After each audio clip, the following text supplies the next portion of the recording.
As you know, you're here to listen today to Alice Goldstein, a Holocaust survivor from Rhode Island. She's coming to speak to you on behalf of the Rhode Island Holocaust Memorial Museum. And that's really an educational center so that students and adults, anyone that's interested in the Holocaust, can go and visit the site and research. It has videos, educational resources, and it also sends out speakers such as Alice and educational assistants that go along with that with lesson plans for students. So it's really designed to help students and the community learn about the Holocaust. Ladies?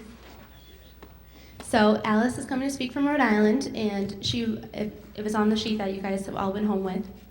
And she was born in pre-Nazi Germany, so she's going to be talking about her experiences with the rise of fascism in Germany and her escape from that. And just to ask you questions about why does this happen? How did this happen in Germany? How can we prevent something like that from happening ever again? So while you're listening, I want you guys to be generating some questions that you can ask Alice, and I want you to feel comfortable asking any kind of questions that you have. There's nothing silly, so don't be afraid to ask. Okay? Thanks very much.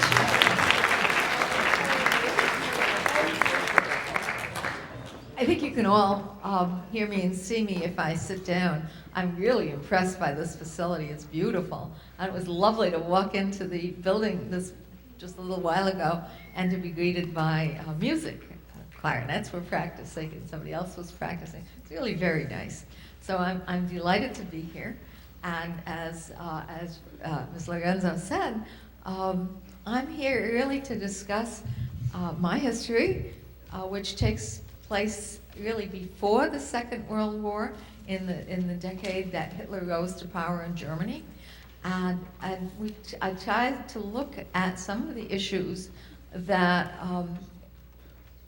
gave rise to the power of Hitler, and to ask what happened, why was it able to happen in Germany, and what kind of lessons can we learn? What's in it for us? Because there's no point in studying this period without really asking ourselves that question. And I think most of us, when we think about the Holocaust, concentrate on a little different aspects of it. Let me ask you, I don't know how much you've studied, and I know there's a difference because there are a lot of classes here, but what are some of the words that come to your mind when you think of the word Holocaust? What is it? Bomb? What else? You have to, yeah. Anti-Semitism. And anti-Semitism, good. What else? I heard something over there. It's anti-Jews, yeah. What else? Genocide, good. Hitler? Dehumanization. Great. I think these are exactly capture some of the feelings we have about the Holocaust. And I think when most of us think about that period, we especially tend to concentrate on the concentration camps. And we think about the killing, the murder, the very deliberate, organized, systematic rounding up of a group of people because of their religion and then their murder. But we do really have to ask ourselves what led up to this particular set of circumstances. And that's what I want to focus on today. And I want you to kind of ask yourself that question: what is there in my family's history that can give us some clues about what was going on? And then perhaps you can help answer that in the discussion we'll have afterwards. Because we have to remember that Germany in the 1930s was a very modernized country, very highly educated population, a religious population, to a large extent Catholic and Protestant, and very much like most of us here. So what was so different there? What happened? Well, let me start with my family's history, and I'm going to go back to when my family first started settling in Germany. Can you all hear me back there? You okay? Yeah? Okay. My family came to Germany from France back in the 1730s, and if you think about that in relation to American history, you realize that that was in the colonial period of American history, before the American Revolution. So they had been living in Germany for a couple of hundred years before Hitler came to power. They lived mostly in small towns, because at that time, Germany was anti-Semitic and did not allow Jews to live in large cities. And so they lived in the small towns where they were welcome because they had a lot of the skills that small towns needed, retailing skills, skills as butchers and bakers and cattle dealers. And so they fit in really well in the small town economy. My great-grandfather was brought up in a small town like that, and most of these towns were situated in that southwest corner of Germany where Switzerland and France and Germany all meet. It's the Black Forest area, and some of you may know, you may have heard about cuckoo clocks that are manufactured there, and if you've read the Grimm fairy tales when you were little, those all took place in the Black Forest.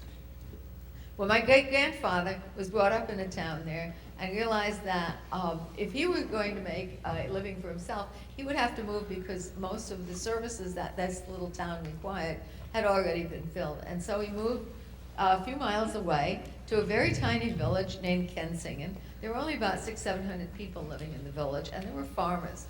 And so the village was really in need of some service providers. And my great-grandfather looked around, tried a few different things, and then finally settled on opening a store that sold household items, fabrics and pots and pans, things that people would need in their households. He bought a 3-story house on one of the main streets of the village, and in the bottom floor he opened the store, and the family lived on the second and also a little bit on the third floor. My grandfather was born in that village, and he was married there. And he married a woman from a nearby town who had a brother living in the village. My grandmother was blonde and blue-eyed. Why do I even mention that? Yes? That's like what Aryan is supposed to be? That's right. That's the ideal Aryan, the ideal German type. And Hitler always wanted to produce a race of people who looked like my grandmother. Of course, my grandmother was a Jew, a practicing Jew from a long line of people who had been very involved in the Jewish religion. But they were married in the village in Kensingen, and they had 5 sons, one of whom died as a child. But the others all grew up into manhood in the village, and they went through the school system and were very much involved with everyday life in the village. There were only a couple of other Jewish children living in the village. There were only 3 Jewish families in this entire village. So most of the friends that my father and his brothers had were Catholics. They were part of the regular German population in the village. And nobody made any distinctions. My father and his brothers were active in all kinds of school organizations. They were in the drama club, they were on the sports teams. And their buddies were all boys from the village. Well, in 1914, when the First World War broke out, my father and his older brother were old enough to enlist in the Army. And so they decided that they would do that, and because they wanted to help their fatherland. They thought it would be a very nice patriotic thing to do. And so they joined the German Army. My father was in the quartermaster corps, so he wasn't in the direct fighting, which was lucky because he was able to survive the war, and so did his brother, without any injuries. After the war, I think some of you know that Germany was economically really a mess. All the industry had been wiped out by the war. Germany had to pay large sums in reparations to the victorious French, British, and US forces because Germany had lost the war, and unemployment was very, very high. My father got out of the Army, looked around, realized he didn't have a job, and he didn't have much prospect of finding a job, and so he re-enlisted in the Army. At that point, it was only a clerical corps, but he enlisted as a clerk, and he served 2 more years, and felt he was really doing some good for his country. And finally, after another couple of years, it was time for him to get out, and at that point, his father said, well, you know, learn the business, and then you can take over the store in Kensingen, and you can run it. And that pleased my father very much, and so he proceeded to learn how to run a business. He became an apprentice to a businessman in a city to learn the ropes. And he decided that when he took over, he would begin to modernize. And he did that in the late 1920s. And the first thing he did to modernize the store was to buy a car. Now, there was only one other car in the village, and so when my father bought a car, this was a big deal for the whole village because it kind of proved to them that they were also modernizing, that they didn't just live in the horse and buggy days, that they really were on their way to modernizing. My father bought the car because he thought that way he could bring merchandise to all of the peasants who were living in the surrounding areas. And in fact, that was a very good thing to do. They loved it. They loved not having to come into town to get their household items. And so my father was really popular in a very large area around the village of Kensington. Well, in about the same time, he met my mother in the city where he had been apprenticed in Freiburg. And they were married in 1930 and moved to Kensington. They renovated the third floor of the building that the family owned and moved in there and became really a part of Kensington's social life. They were a very much accepted couple. My father played cards with a lot of his old school buddies. My mother was accepted as somebody to have coffee with in the middle of the afternoon. Things were going really well. The store was doing very well. And I was born in 1931, the only child for both grandparents, so I was well on my way to being thoroughly spoiled. But everybody was happy, and the future looked wonderful. And then Hitler came to power. Did anybody know what year it was? A little bit earlier. 1933? Yes, 1933. So you're about a decade off. 41 is already in the middle of the war. In 1933, Hitler came to power, and it immediately changed the situation for my parents. One of the things that Hitler proclaimed right away was that Jews were inferior people. He hated Jews, and there was constant propaganda right from the start that said Jews were inferior. They were parasites on the population, and they were not good to have. And one of the things that they were particularly inferior at was athletics. And so they were told that the law went out that Jews could no longer be members of sports clubs. Well, my father happened to be a soccer player, and he was on the village soccer team. He was a very good player. And when that law was announced, my father was told, leave the soccer team, get out. And nobody on the soccer team said, hey, wait a minute, this guy is a good soccer player. There's no reason for him to leave. He's not pulling our team down, he's helping us to win games. Nobody said that. They said it's the law, we have to follow the law, and that was it. And so my father was forced out of the soccer team. And he had to leave the bowling team that he also enjoyed during the winter months. Gradually, my mother didn't feel welcome anymore in the homes of all these people who were her friends and who were happy to have her come over for a cup of coffee. And so they began to feel socially isolated, being pulled back away from the villages. And nobody said anything about it. In 1934, in the spring, the village glee club gave a concert. My father was a member of the glee club because he has a very nice voice. And they sang a whole series of songs that was all very well received. And then at the end, the glee club sang the German national anthem, and they gave the Hitler salute. Well, my father has a lot of self-respect. And he said, I'm not going to do this. I'm not singing this song. And I'm certainly not giving the Hitler salute because I know what Hitler stands for. He's against people like me. He's against the Jews. And so he remained seated, and he didn't say anything. When they finished with the German national anthem, they kicked my father out of the glee club. And somebody told me many years later, and he said, you know, we kicked him out as if he were a mongrel dog, just chased him out. And he said, and then he stopped to think for a minute. He said, you know, we knew that was the wrong thing to do, but we did it anyway. And I think it's a really good example of where these people knew what the moral values were and what they had been taught about respecting human beings and being fair, but they also wanted to be good Germans. And good Germans at that point meant hating Jews and having nothing to do with Jews. And so they kicked him out.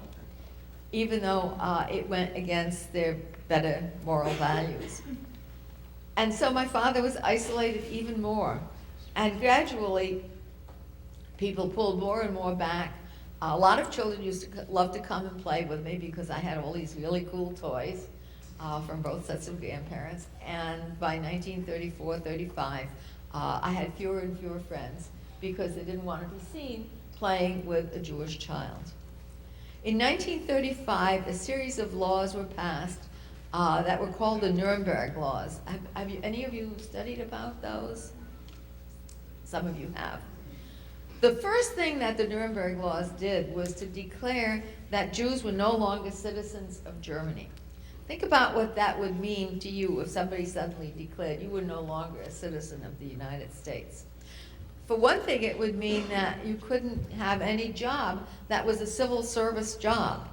And in Germany, all educational personnel from kindergarten teachers right through university were civil servants. So were lawyers. So were doctors at many hospitals.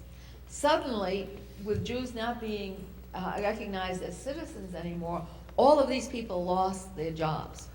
So there was enormous economic hardship for a great many people who lost their livelihoods. Many had some savings to rely on, but that was all. Jewish physicians could only treat Jewish patients. Jewish lawyers could only have Jewish clients. And Jewish teachers could only teach in schools that had only Jewish children, so you can imagine how few that was. So that became very problematic for a great many people. It didn't directly affect my father because he wasn't in any of these positions. But there are also many other restrictions that the Nuremberg laws had, and one of them was also the definition of the Jew as anybody who had Jewish grandparents. And so the whole concept of defining a group of people as separate just because of the religion of their ancestors became embedded in law.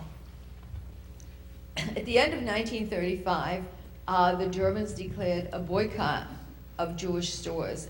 Do you understand what boycott is? Is that okay? You don't go to the. Yeah, it meant that non-Jews were not to purchase anything from stores owned by Jews, and Jews could not in turn, the store owners could not in turn buy their inventories, their wholesale goods from anyone who wasn't Jewish. So this now really affected my father. You can imagine what impact that had on our household, because suddenly we lost most of the customers in the store.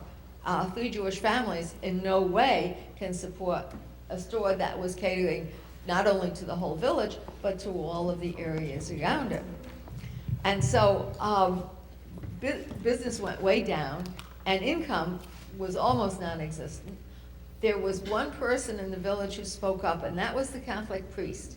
And he said, this is a terrible boycott, don't pay attention to it. Patronize the store if you, in any circumstances. But people were afraid to come in. Why? Because the Nazis they intimidated the population, and they did this by stationing sort of spies on either end of the block. The store was kind of in the middle of the block on the street, and at either end there was a Nazi official station with a little notebook, and anyone who went into the store would be noted in the notebook. And then the next day, that family would get a visit from the Gestapo, and they would be told, we saw that you went into a Jewish store and you bought from a Jew.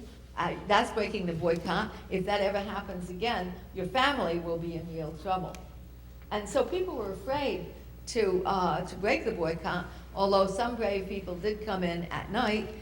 They would come in through the back door when they couldn't be spotted, and they would buy some goods that way. But it became a very, very difficult period for us, and we began to have to rely on our savings, and also my parents began to sell some of the wedding presents they had gotten, some of the nice china, some of the silver that they had gotten, so that they would have some extra income.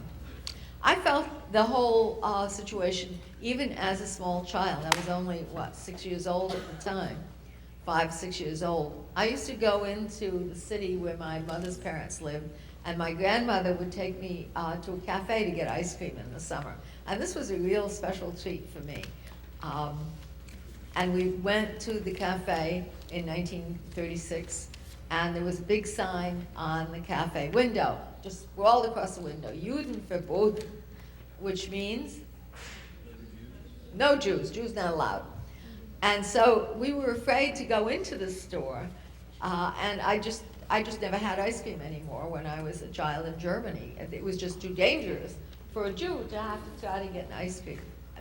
That's the level at which the discrimination took place. It was this constant effort to dehumanize Jews, to say they're not entitled to any of the pleasures that the general population takes as a matter of course. That same summer, I went hiking with my grandfather, and we went up a trail. About halfway up this little hill, there was an inn, and people would stop there to get some refreshments. There was a fountain in the courtyard, partly for the horses that people were riding, but also there was a separate section that had a spigot, which was clean drinking water. And my grandfather always used to take along a little camp cup, collapsible cup, and pack of Kool-Aid, orange Kool-Aid, and he would mix it up for me at the fountain, and I would have something to drink before we went up the rest of the way up this little hill. And we got to the fountain, and there was a sign on the fountain that also said Juden verboten, and so we couldn't get the water that was coming out of that fountain, and I couldn't have the Kool-Aid, and you know, it must have made such an impression on me because I remember it so distinctly, even though I was only 5 or 6 years old at the time. But it just was a lasting impression that I was cut off from this thing that I had done all the years before. During the civil rights movement of the 60s and 70s here in the United States, whenever I read about the signs that said, you know, drinking fountains for whites only or for coloreds only, it was called then, I remembered that, and I remembered how terrible that makes you feel, to be discriminated against for no reason, no good reason at all. So things were really getting very difficult and very unpleasant. I was chased off the streets several times, told that a dirty Jew shouldn't pollute the city streets, that these were meant only for good Germans, and chased into the house as a little girl. So I stopped playing outside altogether, and I relied more and more on just being indoors. By 1937, late 36, early 1937, my parents decided that this was really a terrible place to bring up a child. And so they decided that they needed to get out of Germany. But it was very difficult to find any place that was willing to take German Jewish refugees. They looked around and decided that they really wanted to come to the United States because my mother had a relative here, a very close first cousin, who they had grown up together, and the cousin had come here in 1936. So my parents decided to try to emigrate to the United States, and that was a really difficult job. The United States was somewhat anti-Semitic at the time as well, didn't want a lot of extra German Jews coming in, and so decided to make it as difficult as possible for Jews to get into the country. And so the first thing they required was an affidavit. An affidavit is a letter from someone in the United States who guarantees that these immigrants will be taken care of when they come here, that they'll give them jobs, they'll make sure they have housing, that they make sure they get some food, they'll make sure that the kids get education. And so we had to hunt around and finally found someone who was willing to sponsor us to write the affidavit. The United States also required that you apply for a visa, and I'm sure that some of you at least have families who needed visas to come to the United States. Anybody here have parents who came from overseas and probably needed a visa to get in? That was not easy either. My father filled out the application, sent it off to the consulate in Germany, and didn't hear anything for months. So finally asked what happened to the application, and they wrote back and said, well, we have no trace of it. We must have lost it, so you'll have to start again. But just remember that if you do get a visa number, they were assigning numbers and you were called up by number. If you get a visa number that's over 6,000, don't expect to hear anything more from us for at least 3 years, because there's a long backlog. But we were lucky, we eventually did get a visa number in around 1400. So we knew that there was a possibility that we might get cleared for immigration within the next couple of years. So that was in late 1937. Now the Germans also had a problem with letting people go. Remember, the Nuremberg laws said Jews are no longer citizens of Germany. But in order to travel overseas, what do you need? A passport. And in order to have a passport, you need to be a citizen. So the Germans had kind of shot themselves in the foot on that one. And they had to try to figure out how they were going to get around it. And it took them quite a while to figure that out. People who had passports already were able to use them somehow. But if you didn't have a passport, and we didn't, that became a real problem. And then the Gestapo also came to visit you when they knew that you wanted to emigrate, to make sure that you had paid all your taxes. And of course, according to the Gestapo, nobody had paid all their taxes. So there was this huge fine that was imposed on my father that was supposedly covering back taxes, which he'd in fact paid. So things got tighter and tighter and more difficult. The Nazis also decreed that Jewish children should no longer attend public schools, that they would pollute the schools, they would pollute the classes. And so they said, well, if there's only 1 or 2 children in a given school, the kids are allowed to sit in the back row, and they should not participate at all. And so my mother really didn't want that to happen to me. And she kept me home until the spring of 1938, because she didn't want me to be in that kind of situation, which would have been the case in this small village where we lived. But in 1938, in Easter, which is when the school year begins in Germany, she sent me off to live with her parents in the city, because in the city there was a school that was just for Jewish children. It was a couple of rooms embedded in a larger school, and we were kept completely separate and isolated from all the other children in the schools. There were 2 classrooms, one was grades 1 through 3, and the other one was 4 through 6.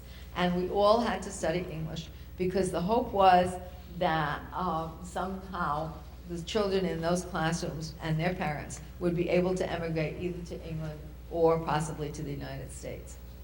And then in November of 1938, the Nazis unleashed a pogrom, a riot against the Jews all through Germany that was called Kristallnacht. Are you familiar with that? The night of broken glass. The night of broken glass. That was the night that thousands and thousands of synagogues were burned and destroyed. They were just destroyed as much as possible. The one in the city where I went to school was totally burned to the ground. It was also the night that Jewish stores were destroyed. Thugs came around and they broke the windows of all the Jewish stores, and that's why it was called the Night of Broken Glass, because the streets were littered with the broken glass from the storefronts. I was in school at the time in the city, and so I didn't see what happened at home, but someone later told me what had happened. During the day, before all of the destruction, all of the school children from kindergarten through high school were mobilized by the Nazis. They were given flags, and they were told to march through the streets of the village. That many streets. They went up and down on these streets, singing German nationalistic songs and singing anti-Semitic songs. People hung out the swastika flag from their windows. So there was this whole sense of, energy that was being generated that was pro-German, pro-Nazi, and anti-Jewish. And you can imagine what my grandparents and parents must have felt like with all of this going on around them, and all they could do was close the shutters on their homes and lock the doors and hope that it wouldn't go beyond that. But that night, it did go beyond that. A group of men came into the village. They went to my father's store. It was the only Jewish store in the village. They went to my father's store. They broke the window, and they took all of the goods that were left in the store, and it couldn't have been a whole lot because the boycott had been going on for almost 2 years already. But they took what was left and they piled it into the street. Then they went up to the 3rd floor where they knew my father lived, so there was obviously people from the village who knew all about my family. They went up to the 3rd floor, And they went into my parents' apartment and took all my mother's sheet music. She was a pianist. And she loved popular music and operettas and some classical music. They took all her sheet music and they threw it out the window. And they took my parents' books and they threw those out the window. And then they piled them up in a big heap in the middle of the street and they set it on fire. And they kept the fire going all night long. And nobody in the village came over to stop this. Nobody protested. Nobody gave comfort to my parents. My mother never played the piano again. I never heard her play the piano after that night. The next morning, the Nazis came along and they rounded up all the Jewish men aged 16 and over. How many of the guys here are age 16 and over? All right, you would have been rounded up if you were Jewish. You would have been put in an open truck because there were only a few men in our village in Kensington. Their truck went from our village to the next village to the next village, collecting Jewish men age 16 and over. And the villages also what was happening because it was all on the open. When the truck was full, they went to a railroad station. They put the men in trains and they sent them to the concentration camp of Dachau. Now Dachau was a camp that had been founded by the Germans and the Nazis in 1933 to contain political prisoners. And it was full by 1938. You can imagine, it was designed to hold about 6,000 to 7,000 men. And it was full by the time these Jews were dumped into the camps. You could imagine, several thousand more men were brought to this camp. You can imagine what conditions were like there. Housing was, everybody had to double up on bunks that were already crowded. There was very inadequate food. It was inadequate to begin with. It got even more inadequate. The Nazis did their best to terrorize the people there. They would have to stand for hours at roll call. They would haphazardly shoot or kill, otherwise kill one of the inmates. You never knew who was going to be next. It was a terrible situation. But the Nazis, and my father and both my grandfathers were in that camp. But the Nazis also realized that with crowded conditions like that and with so many men, there was always the danger of a riot. And so they decided that if any of the men there could prove to the Gestapo that their families were trying to leave Germany, that they were going to help make what Germany's policy was at the time, to make Germany Judenrein, clean of Jews, that they would let them out and so that they could leave the country. And so with the help of the Catholic priest in our village, my mother went to the Gestapo and she showed them copies of the application we had in for the visa from the United States and the affidavit that we had received. And so the authorities said, okay, my father and my grandfathers would be allowed to be released from the prison, and so from the concentration camp. And so after about 6 weeks in Dachau, my father and my grandfathers came home. They were made to swear that they would never tell what happened in that camp. And in fact, my father really never talked about it. What little I know from other people. But he did bring back with him a souvenir. I don't know if you can see this. It's a yellow star.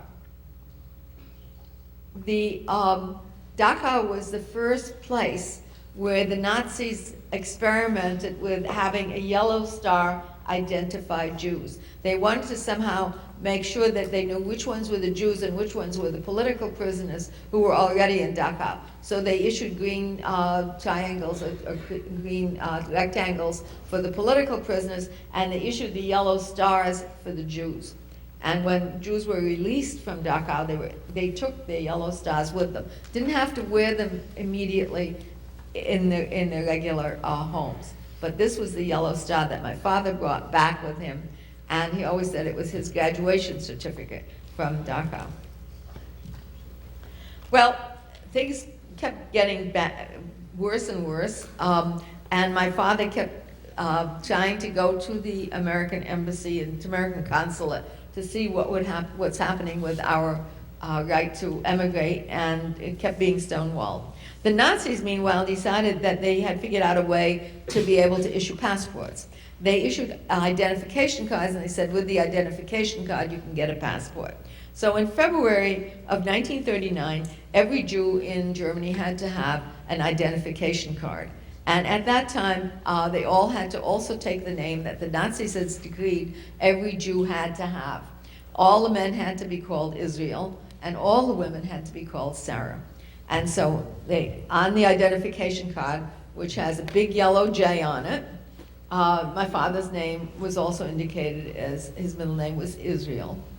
And if you can see, the photographers were told to make sure to backlight the headshot and to do it in a 3/4 view, because that way the nose would look bigger. And everybody knows that Jews have big noses.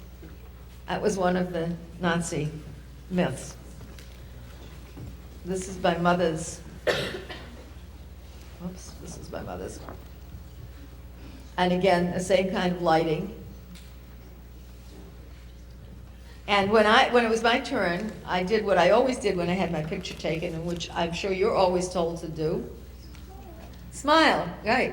So I smiled, and I remember it very distinctly because I got yelled at, and I wasn't used to being yelled at. But he yelled at, the photographer yelled at me, and he said, no, this is serious, you can't smile. No smiles. So we finally got our identification cards and had hopes that we would get the visa. Meanwhile, a new law had said that Jews can no longer own real estate. So we had to sell our house. That had been in the family since the 1740s, okay, or really the late 18th century, when my great-grandfather went over and bought it. So we had to sell a house, and then we had to pay rent to continue living in it. And things were very, very difficult. But finally, in June of 1939, we were notified by the American Embassy that if we had a passport, we would be able to get our visa. And the Germans said, well, we will be happy to issue a passport if you have a visa. Around and around. But the Germans finally decided, yes, they would issue a passport, and it would be good for just 1 year. And then the Americans issued us our visa, stamped it into the passport, and said, we'll do this as soon as you have passage secured on a ship leaving Germany for the United States. And so my father wrote to the United States steamship lines and was able to find passage. They said, we have a ship leaving in August, and there's lots of space on it. If you would like to book passage for yourself and your family, that's fine. And so my father had to request that his bank account be allowed to give him the money to pay for the passage, because all of the savings accounts were frozen by the Nazis. You could only get access with special permission. We were able to book the passage, and we were able to crate up some of the furniture that we had left that hadn't been sold, and send that by freighter. We were told by the German authorities that we could take with us $5 a person, the one steamer trunk, which is about the same size as a Foot Locker, a camp Foot Locker, for our clothing, for our immediate needs. The adults could wear their wedding bands, and the adults could each have a watch. And that was the only thing we could take, no other valuables with us at all. That was the only thing we could take out of the country with us. And so that's what we did. On August 15th, we boarded the United States ship, the President Harding, and we sailed for New York. And it took 12 days to cross the Atlantic in those days. And so we arrived in New York on August 27th. Does anybody know when the Second World War broke out? What the date was?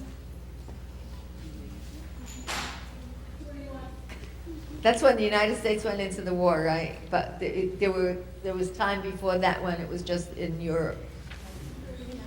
It was on September 1st, 1939. So we got to New York on August 27th, and the war broke out on September 1st. It was that close. The ship that we were on was the last regularly scheduled passenger liner to leave Germany. There were a few other ships left later, but they were way off schedule. This was the last one that was on schedule. So we were incredibly lucky. I'm going to leave the story there, and I want to go back to my questions. about what was there that was going on in Germany that made Hitler able to put through these terrible things, these terrible programs against the Jews. Anybody want to start off on that? Yes. Germany was in a Great Depression. Germany was economically in a depression, and the Jews were the scapegoats, right? There was somebody else had her hand up. Yes? What's a scapegoat? A scapegoat is somebody who we blame for all your problems. So Germany said, well, you know, we're economically in a terrible shape. It must be the fault of the Jews. So let's get rid of the Jews and everything will be good. That's one very important facet of it. Okay, anything else? Yeah. How did you survive the Holocaust? Well, I was in the United States then. We'll get back to that later, okay? Take your time. Okay, thank you. Anything else? What was going on in Germany other than the economic situation? Yeah. They had a new system of government. They had a different system of government, and the government was able to take advantage of the media very well. All modern technology at the time. That's right. What else? Yep. Well, they lost the First World War, so the German people were kind of like they wanted revenge. Yeah, there was a sense that Germany had been dissed in a big way, and that they really needed to get even with the world. And again, they blamed the Jews for a lot of the problems. What else? What was the reaction of the German people to what they saw going on, from what you've gathered from my own story? No clues? Is that you know, but maybe there's somebody else. Yeah. Yeah. They were scared, you're right. They were intimidated because the Nazis did a lot to intimidate not just the Jews, but the whole population. So they were intimidated, and they were not very brave about it. That's good, very good. What else? Yeah. What did you do when you got to America? Okay, can I hold that for just 1 minute? That's an important question. Okay, well, let's just hit upon a couple of other things. There was an enormous amount of propaganda. And people wanted very much to be good Germans, to be very nationalistic. And the overriding thing that happened was that because of the propaganda and because of their sense of inferiority, of having been put down, and because they wanted to be really strong Germans, they were silent in the face of all of the things that they knew was wrong.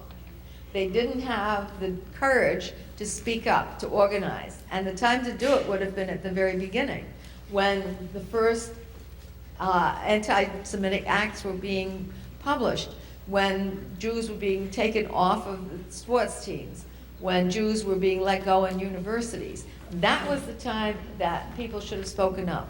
Or even during Kristallnacht, when all of the attacks against the Jews happened. If the village had really spoken up as a village, they would have made a difference. But the Germans were silent. They were afraid to say anything. And I think that's, for us, is really an important lesson. Because when we see civil rights being taken away from people for no good reason, and it happens a lot, it's happening now, and when we see genocide, as we see in Darfur, if we don't speak up, who's going to stand up for these people? It's up to all of us to protect the individual rights and to protect civil liberties and to speak up. So I think for us, that's a really important lesson. Okay, so now let's get back to questions. You want to know what happened when we got to the United States? Yeah. You want to be a little more specific on that? We got here. What happened? Okay, well, we got here, and so my mother's cousin had arranged a room for us, and my mother found a job right away as a sort of a washerwoman to clean floors. My father went looking for work, and of course it was just before Labor Day, so I had to get to school. So my parents took me to, we were living in New York City, and my parents took me to the local school, and I didn't speak any English, and my parents hardly spoke any English, But somehow they figured out where I needed to go. They figured I had better start in first grade, even though I was almost 9 years old. I was 8 years old. Because I didn't speak any English, so I was put into a first grade. And the first day of school, classes started with the usual. How do you start classes here in the morning? Yeah, the Pledge of Allegiance. Well, that's what happened in 1939 when I went to school too, the day after Labor Day. But I had been taught that the flag was a symbol of evil. And that when the flag is hanging out, and this was obviously the swastika flag, but when the flag was hanging out, you need to make yourself invisible, scarce. Get out of the street, go away. Don't let anybody see you.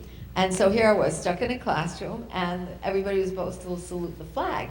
Well, I didn't know the difference between the American flag and the Nazi flag. I mean, it looked different, but it was a flag, and I had been told you don't salute flags. So I didn't salute the flag. And in those days, teachers weren't particularly sensitive to immigrant needs, and so the teacher got really upset, and she sent me right away to detention. So I did not have a very happy beginning to my experience in the United States. But after 2 weeks in New York, and I was in detention a lot because I simply didn't understand what was going on, we moved to Bennington, Vermont, where my parents got jobs as domestic workers in a household. They lived in the household, and my father was a cook, was a chauffeur and gardener and butler, and my mother was cook and chambermaid. And I lived with them. We lived in servants' quarters on the third floor. And that way we were able to survive the first year in the United States. We were paid a salary of $40 a month for the three of us.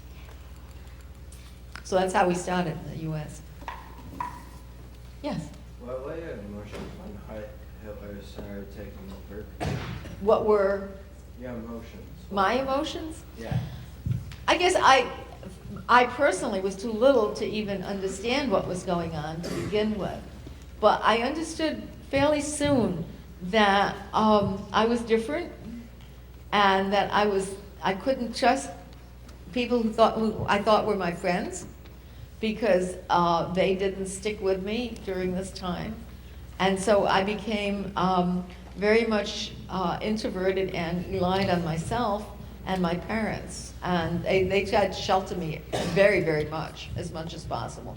But obviously I still, I got into trouble and I still got hurt. And even for a little kid, it was pretty hard to take. What else?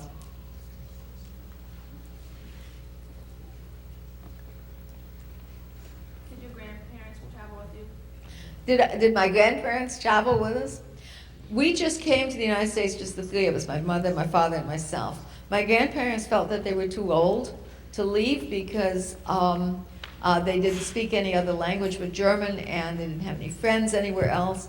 And I think they had the sense that many people, Jews especially, but also non-Jews, had in Germany, that Hitler was a passing thing, that he's so far off the wall that people will see that he's not fit to govern, and that he will be deposed. And so they decided they would stay, unfortunately, because in 1940, Hitler decided to deport all of the people, Jews in southwestern Germany, which is where my grandparents lived. So they were deported to camps in France.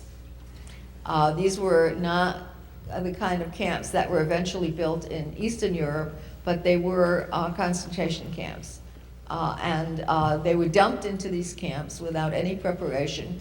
Conditions were absolutely horrendous. It was in southern France, in the Pyrenees, so it was cold and wet. They were deported in October. And they had to build up the camps themselves, hundreds of thousands of Jews from this area. And they were moved from one camp to another. My grandmother, my father's mother, had died just before the deportations. My father's father died in the camps from illness, and there was a lot of typhoid and starvation. And my mother's parents were moved from one camp to another. My grandfather was in and out of slave labor camps, the brick-making factories and places like that in southern France. And my parents tried really, really hard to get them out. They wrote to Congress, they went through the American Friends Service Organization, through the Red Cross, anybody who was helping refugees to get out of France. And there were a number of organizations that were working hard at that. But as always, the United States was putting up a lot of barriers, and they had to have a letter of authorization in order to be able to get out. And finally, in the fall of 1942, my father got word that there was a letter of authorization that was going to go out, and it was going to be transmitted through London. And as that was in process, the Germans decided to close the borders and not let any more immigration happen at all. And so my grandparents were not allowed to leave. They never got the letter of authorization. It would have been meaningless at that point. And they remained in one camp, from one camp to another until April of 1944, when the Nazis realized they were beginning to lose the war, and they wanted to clean out the camps as fast as possible. And so they put everyone who was left in the camps in France, who had survived up to that point, into transports to Auschwitz. And my grandparents were murdered in Auschwitz in 1942. So that's unfortunately what happened. Right? Yes? Have you returned to Germany since you left? When we came to the United, the question was, have I ever returned to Germany? When we came to the United States, my parents swore they wanted nothing to do with Germany or Germans. And of course, I internalized that as well. And so all through my growing up years, past college and into adulthood, I never wanted to have anything to do with Germany. And the only time I had anything to do with it was in college, when I had to take a foreign language course, and I decided the easy way out would be to take a German literature course. So I took that, but that was it. And then after I was married, we passed through Germany a couple of times when we were traveling in Europe, and I always felt very, very uncomfortable and couldn't get out of there fast enough. And then finally, in the 1980s and 90s, I started getting letters from my hometown, from the mayor of the town, or from other officials saying that, you know, they would really love to have me come back and participate in various ceremonies. And I always said no, because I don't want to be an exhibit. If you didn't want me back in the 30s, I don't see why I should come for you now. But then in 2000, I started getting letters from a group that was really genuinely interested in finding out about the history of the Jews in that area of Germany, and to find out what was missing now that used to be there in the past. And so they said they really would like me to come and talk to them to help fill in some of the gaps. And at that point I said, okay. So in 2001, I went to Germany with the understanding that I would be able to talk to school groups, high school and middle school students, to tell them what had happened so that they would understand firsthand what was going on. And I did go back. And it was really interesting because I never felt that I was returning home. I actually stayed in my village in Kensington in an apartment. And I knew the place. I knew exactly where everything was. But I didn't feel that it was home or that that's where I belonged. I belong here in the United States. I'm an American. But it was a very good way for me to check out my memories and also to learn a little bit more about what had happened to my family, things that I didn't know about personally. So, yeah, I did go back. Yes? How did your experiences in Germany shape the decisions you made being into the United States? How did this decision, that my experience in Germany shape my decisions later? I get it, it had an important impact on me because as the child of refugees, of parents who had lost everything, including their own parents, I was the only offspring on either side of the family. My father's uncles didn't have any children. My mother was an only child. So I had a tremendous sort of burden placed on me to make good, to kind of carry on the family name, the family traditions, And so, I mean, I had to work hard. And I always had that sense that I had to do well and to be very good. And so that kind of colored a lot of what I did. I also found it very difficult to make friends because the friends that I had had in Germany had deserted me. And so I didn't trust friendship very much. And it took me many, many years until I was able to really feel I could get close to other people and really trust them. Yeah. Good question. Yes? When you came to America, did you meet any of the people from Germany that had also come over, also emigrated? Yeah, that's a really interesting question. Did we meet any people who had also emigrated from Germany? When we first settled in New York City, we settled in the area that was really a little German Jewish enclave, Washington Heights. And I think if we had stayed there, we would have hardly learned English. At least my parents would. So we were always very grateful that we left very quickly and moved to another community. But even in Vermont, in Bennington, Vermont, which is where we moved from New York, our friends were the two other families in the community who had come from Germany as refugees. And that pattern continued for my parents. It didn't for me because I had school friends and they weren't necessarily, although some of my friends were also German Jews, but not entirely. But I guess the most important meeting for our family was after the first year that we were in Vermont. My parents really didn't have a good experience there and decided they really needed to leave. So we went back to New York, ended up in the same area in New York again, and we're looking for another job. My father was looking to see whether he could find some work. This was in 1940, in the summer of 1940, and he met on the street a friend from Germany who had also come over and who lived in the village just next to Kensington, where we were. And this friend said, "Oh, you know, there's a possible job for you in Connecticut, as domestic servants, but with a wonderful family, and I'm living there too." And so my parents decided this would be a great place for them to go. And so that meeting of a friend from Germany, in fact, changed the course of our lives, because it meant we moved to Connecticut, and that's where I basically grew up then. Nice question. Yes? Do you resent the government for not helping you more? I guess at the time we were just so grateful that we were here, that we did not expect the government to help us. In fact, the government, you know, the American government was very funny during the war. We were living, at that time we were living in New London, Connecticut. And I don't know if you know, New London has a submarine base, and it had a Navy base at the time. A lot of sailors were there. It had the Electric Boat Company still there. So it was a kind of a strategic location.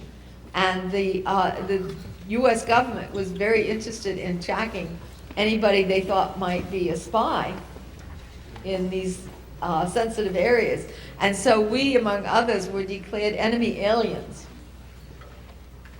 in the United States. And every half year, the FBI would come to go through our things to make sure we didn't have guns or shortwave radios or something of that sort, to be spies, to betray the United States without recognizing that, in fact, you know, that was the last thing we would want to do.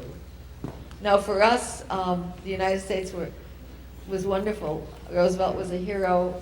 The Army was our heroes. They were saving the United States. They were winning the war against Germany.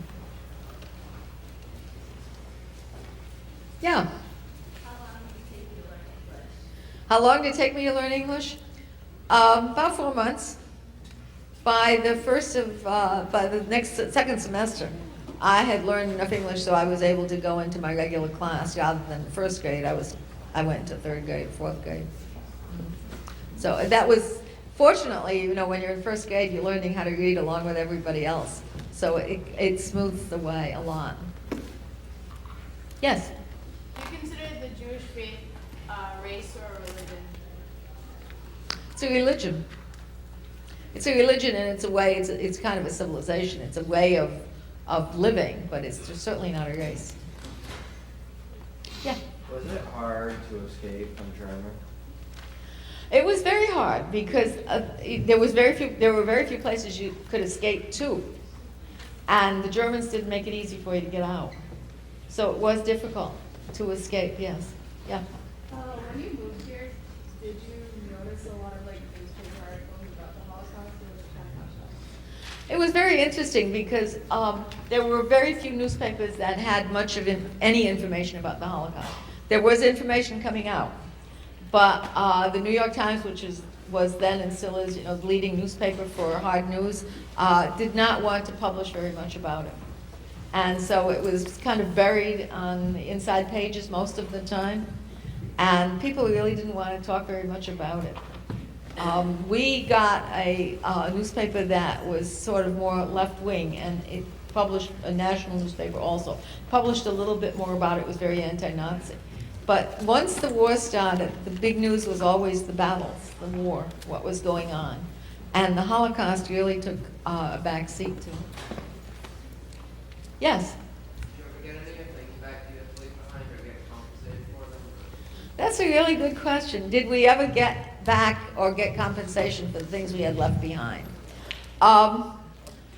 When we took the boat from Germany, it stopped first in France and then off the coast of Ireland to get mail and provisions for the trip across the Atlantic. And when we stopped off the coast of Ireland, my parents got a package in the mail that delighted me because it was shaped sort of like a stack of chocolate bars, and it was from Switzerland. And I'm a chocoholic, and I was even then. And I was delighted. I said, great, you know, somebody's sending us chocolate. Well, it wasn't. It was a box that had in it some of my family's jewelry. My grandfather, my mother's father, was a carpenter by profession, by training.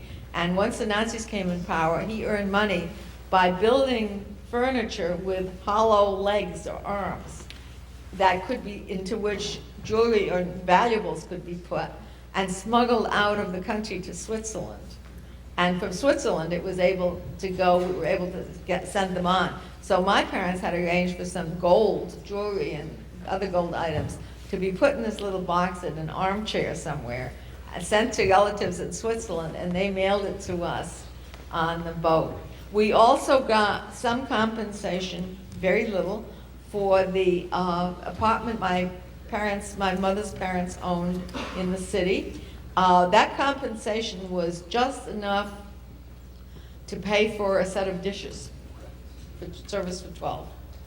That was about it. We got, so the house had been sold before my parents left in the village, and we never got any extra money for that. So we did get a few pieces of silver that neighbors had buried for us, and that somehow found our way back to us. But that was about it. Good question. What else? Yeah. Do you know if or how better Jewish families from the village? Yeah, I do know. The one Jewish family left in 1938 before Kristallnacht. They emigrated. It was a brother and sister, adults, and they were able to get out, and they emigrated to the United States. The other family, one of the sisters went to England in 1936. And one of the brothers went to Switzerland initially, and eventually ended up in Latin America, in Brazil. Still living there. He's 92. The parents were deported, along with my grandparents, my grandfather, but were able, because of the connection in Switzerland, were able to get out of the camps to Switzerland in 1941, and they spent the war in Switzerland, and then also the father died in Switzerland, the mother emigrated to Brazil to be with her son. And, yeah, good question. Yeah. Do you have anything, like, say, do you have any family things you guys kept? Do I still have any family? Jewels or something important? Well, I have the things I showed you, which I think are really important. And I do have a couple of pieces of jewelry that we were able to get out, but that's about it. I really want to tell you a story about a high school class before, we still have some time, but before I forget about it. This was a high school class in the town next to ours, next to Kensington. This was a class of young people who had gone through school together. There was one a young Jewish boy in the class. In 1937, when the Nazis said no Jews can stay in schools, they came to this school and they said, this young man will either have to leave or he can just sit in back and not participate in anything. And the young people in his class got together and they said to the teacher, they said, look, he's been with us since kindergarten, all through school. He's our friend, and we're not going to let him just sit in the back of the class. If he's welcome to be in our class. He's part of this class, and we will not tolerate his just sitting there. And the Nazis backed down, and they said, okay, for the year, it's not a big deal. It's the graduating class. We'll let him stay, and we won't worry about it. And so he had a regular year of school. At the end of the year, when it was graduation time, the Nazis came back and they said, well, of course you realize that this is going to be an official ceremony. And there is no way that a dirty Jew, can participate in an official ceremony. He'll be on the stage, and the mayor of the town will be there, and all the Nazi officials will be there. So he will not be allowed to attend commencement ceremonies. So the young people got together after school, and they decided that if he couldn't attend his own commencement, they wouldn't attend either. They would entirely boycott the proceedings. And they told the principal of the school that, who told it to the Nazis, and the Nazis backed down. And they said, okay, let him go. And so he did graduate with his class, and then he eventually also emigrated to Latin America. But it's one of these beautiful examples of where the young people were not silent. They organized and they protested right at the beginning. The first time there was any sign of discrimination, and they were consistent in their protest. And whenever that happened, the Nazis backed down. And I think it's a wonderful lesson for us to remember that we just don't sit back and be silent. We've got to speak up, and it works, it helps. Now, other questions? Yeah. Do you still speak any German? Do I still speak any German? Well, that's a very funny thing, because when I went back to Germany in 2001, it was really the first time that I was in a situation where I had to communicate, and I didn't have anybody, who could speak for me, and I spoke German, and I don't know, where that came from, but when I spoke to school children, I essentially told them what I told you, and occasionally there would be a word missing, and somebody would supply the word for me, but basically I was able to speak German, and it's amazing because I certainly didn't practice it. Yeah. So learn languages. Yes. How far have you completed in school before you were forced to leave? I was in second grade before we left. I had started in first grade, and then after Kristallnacht, when the next year began, Easter of '39, I went back into second grade. But it was very interrupted and sporadic. Was there another question over there? Yeah? Do you think that it would be possible for something that happened during the Holocaust to happen today in the United States? I think there's, I'd like to think that the answer is an unambiguous no, but I'm not convinced that it is, because I think if there were a real economic depression and people started looking for a scapegoat, I think there's still enough people who are anti-Semitic. There are enough neo-Nazi groups. There are enough KKK There are other groups who would be happy to take up that line and I think we tend to be very paranoid about groups that are different from us, and I think 9/11 was a good example of that. We immediately branded everybody who was Muslim as a terrorist, even though the majority of Muslims are perfectly good citizens. And a very interesting thing happened in Rhode Island, which shows how different the United States is from Germany, and thank God for that. A man with a turban and a little sword, a dagger, got on the train in Boston, and this was maybe 2 days after 9/11. And the Boston police wired or called Providence and said, there's a guy who is probably a terrorist on the train. Arrest him when he gets to Providence. And so the police took this man in the turban off the train and arrested him without any cause whatsoever, just because he looked like a Muslim, like somebody's image of a Muslim. Turns out he was a Sikh, which is an Indian sect. And it has nothing to, it's not Muslim at all. But his arrest caused a demonstration in Providence right away. People who realized that this was anti-law. He was being deprived of his civil liberties because he was arrested without any cause, without any warrant. And they demonstrated, and of course the police freed him because they realized also that they had made a mistake and were a bit ashamed about it. But I spoke with the police captain who was in charge of that arrest a few years later, and he said he was so glad that there was that demonstration because it helps to keep the police honest and helps to keep them focused on what they're supposed to do, which is protect our civil liberties and our life and liberty. And so we are still, fortunately, a country of laws and a country that respects human rights. But it's very easy to go over the line. Some parts of the Patriot Act are infringements of civil liberties. And we have to protest those. And we have to be aware of what's going on so that it won't happen. Because I think it could if we let it go far enough. Yeah. Has a hate group here in the United States ever insulted you in any way or talked like it insulted your faith? Made anti-Semitic comments? Yes, towards you.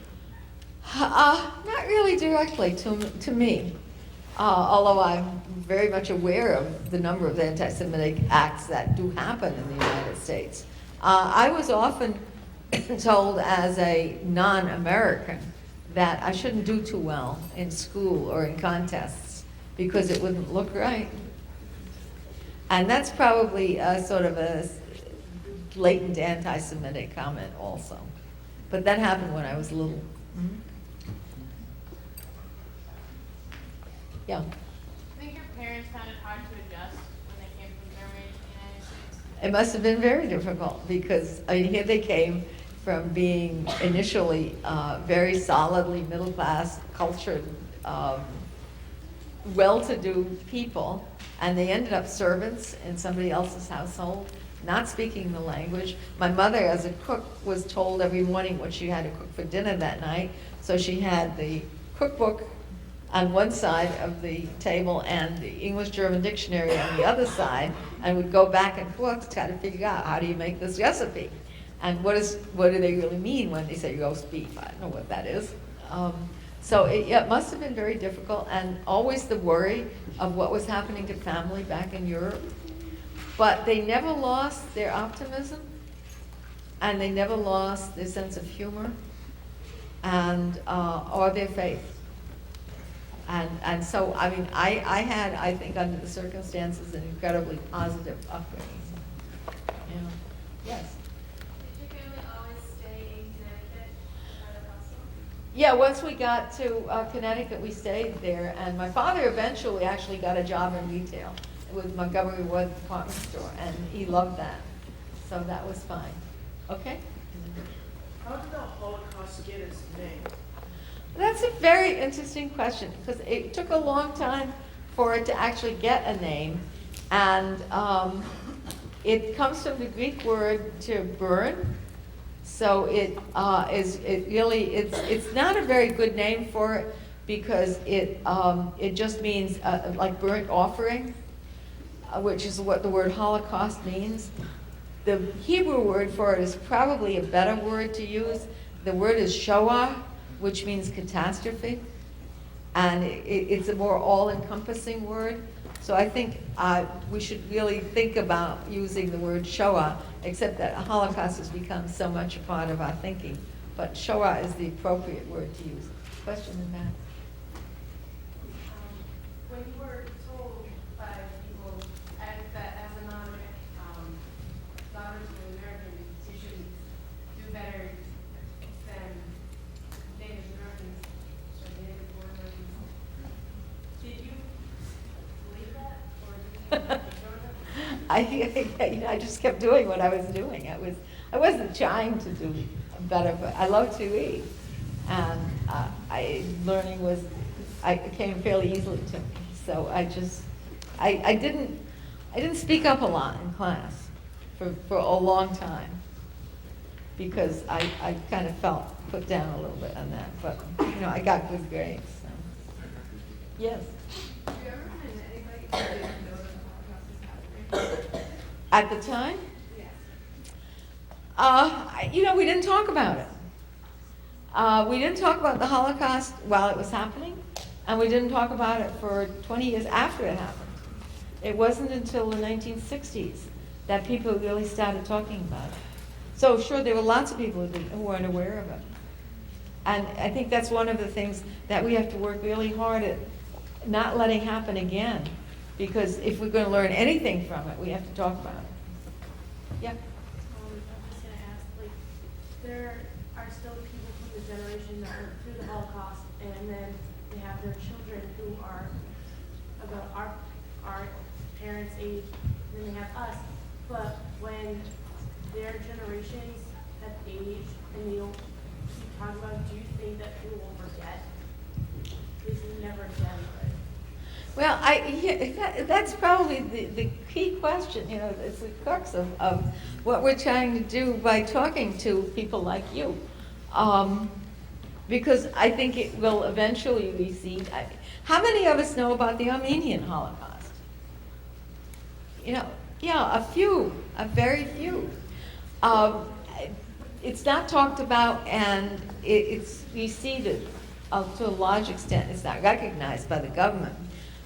Turkish government. How many of us remember earlier Holocausts? We don't, or earlier tragedies that were of really world-shaking proportions. And none has been quite like the Holocaust in that it was an organized program that took up the entire energies of a state, of a modern national state. So in that sense, this was a more far-reaching, more organized event. But as it recedes, it's going to be something that is for the history books. And that's why I think we have to try to make it as personal and as meaningful now as possible, because even if you don't remember the details of the Holocaust itself, you need to remember the lessons from it and what we can do to prevent it, to make us better people. What's your question? Yep. You know how many people survived from the Holocaust? I don't know how good my math is. 6 million Jews died. There was another 1.5 million at least of gypsies and homosexuals and political dissenters, like communists and socialists, who also died. And then there were all the Poles and the Russians and the Eastern Europeans and Western Europeans who also died. So there were huge numbers who died. But I don't know what the base was, world population, or even of the total Jewish population in Europe at the time. Yeah. What do you think of the people who deny the whole thing ever happened? What do I think of the people who deny the Holocaust? I think that they're not coming at it from any kind of a rational point of view. that you can argue with them on any kind of rational basis because they have their minds made up for whatever reason, because they hate the West, because they hate Jews, because they think it's their way of gaining power. I think, all you can do is keep showing the facts and telling the story to counteract that. I think it's a horrible facet of Holocaust history that there are those who say it never happened. Absolutely. Yeah. Didn't your people have any weapons? Yeah, that's a question that's asked a lot, is were there no instances of self-defense? There were uprisings in the ghettos any number of times. But I think what you have to remember is that a lot of the initial deportations, especially, were done in such a way that they were disguised, and it wasn't until too late that people realized how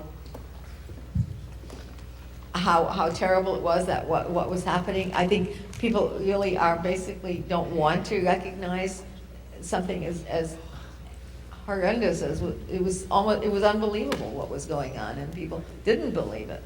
And that did not help. And the Germans were extremely well organized, and they organized the population in such a way that they could quickly pinpoint everyone. One of the first things that the Germans did when they got in power was to take a census of Germany. And one of the questions in the German census has always been, what is your religion? And so they had all these official documents right from the start that would allow them to identify people.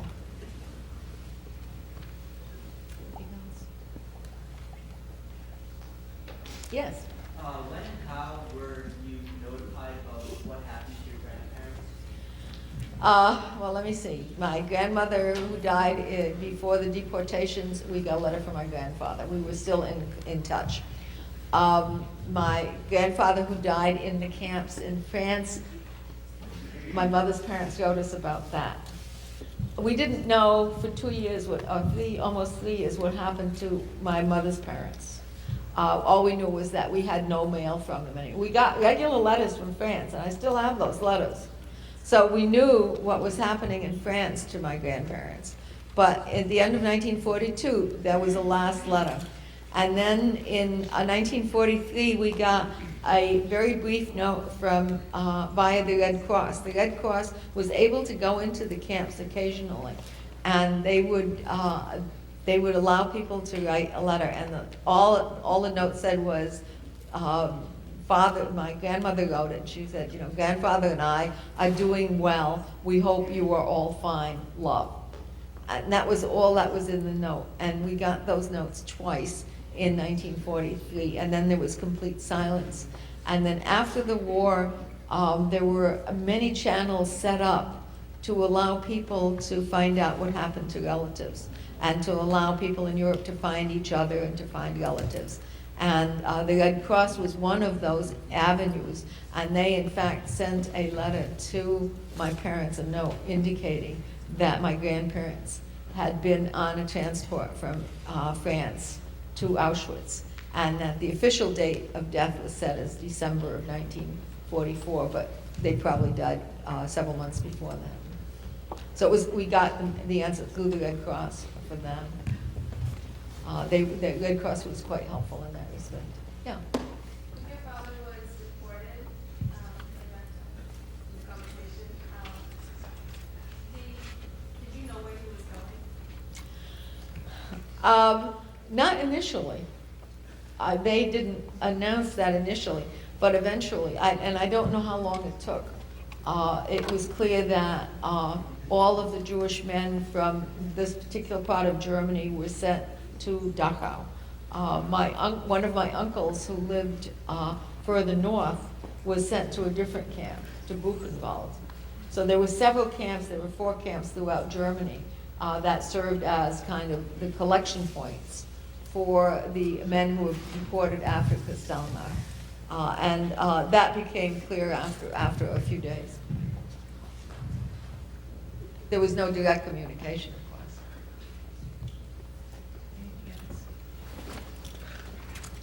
Well, I'm going to leave you with a quote from Martin Luther King then. I think you've been a great group of, a great audience. You've asked wonderful questions, and I really appreciate that, and I hope that you've thought about this a bit. I think you have. But let me give you a quote from Martin Luther King. And he said this just before the I Have a Dream speech. He said, "The day that I remain silent in the face of injustice is the day that I begin to die." So think about that, and think about it in relation to not just the Holocaust, but also about all the things you see around you in school, in your community, in the country, and in the world. I thank you very much.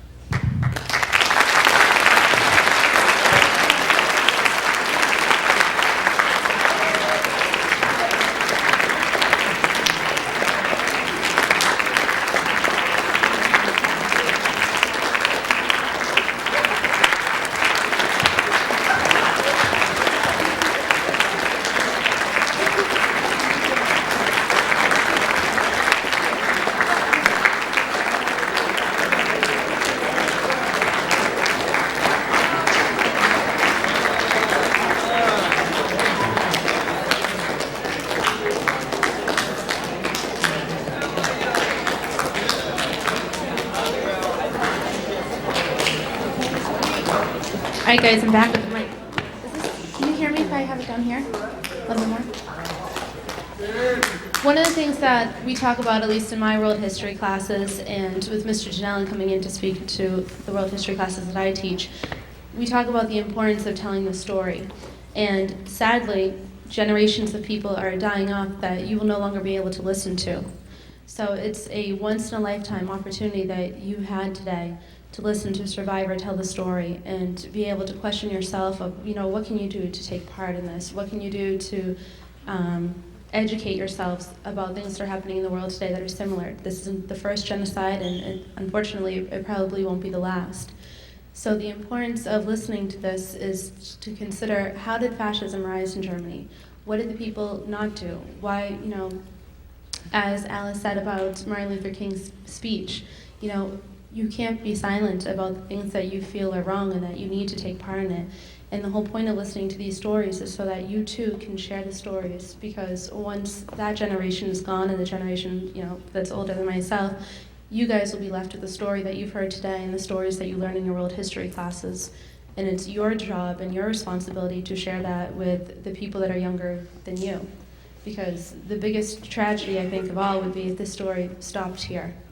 And you guys have to take that responsibility upon yourself now to continue it and to research more and to find out what is going on in the world so that you can help and take a stand against or stand for.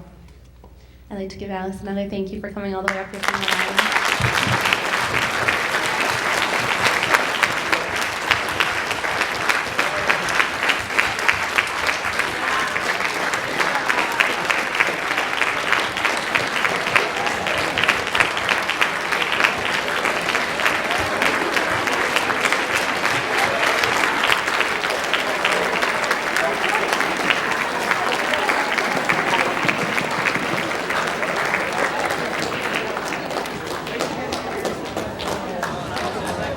Unfortunately, I don't know what time it is. Does anyone back there know?